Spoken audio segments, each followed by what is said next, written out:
Pemirsa, sebanyak 103 jabatan pimpinan tinggi Pratama Wan Administrator kembali dilantik di lingkungan pemerintah Kota Banjarmasin di Aula Kayu Baimbai Balai Kota Banjarmasin Kamarian Jumat 22 April 2022. Terisinya jabatan-jabatan baru ini, maka program-program yang belum terlaksana bisa dilakukan dengan baik, namun tetap mengedepankan profesionalisme dalam menjalankan tugas.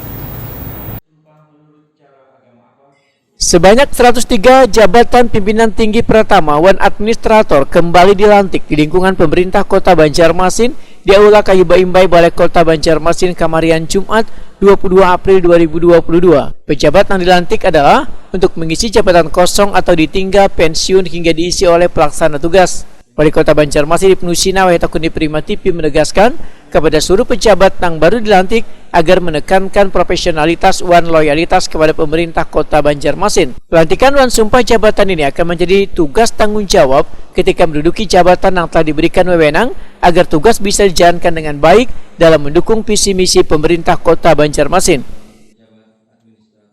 Pelantikan untuk pejabat eselon 2 dan juga eselon 3 dan 4, terutama untuk yang kepala dinas kemarin hasil lelang jabatan itu dari 14 yang kita lelang, yang baru bisa dilantik itu 13.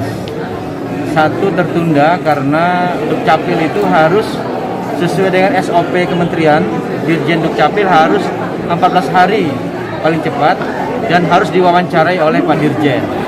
Nah, itu yang menunda untuk pelantikan untuk pengisian jabatan di Dukcapil.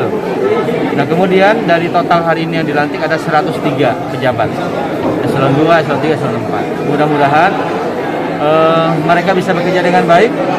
Sebagaimana arahan tadi, waktu kita tidak banyak dan kalau harus mengevaluasi lagi, ya sayang waktu terbuang setahun.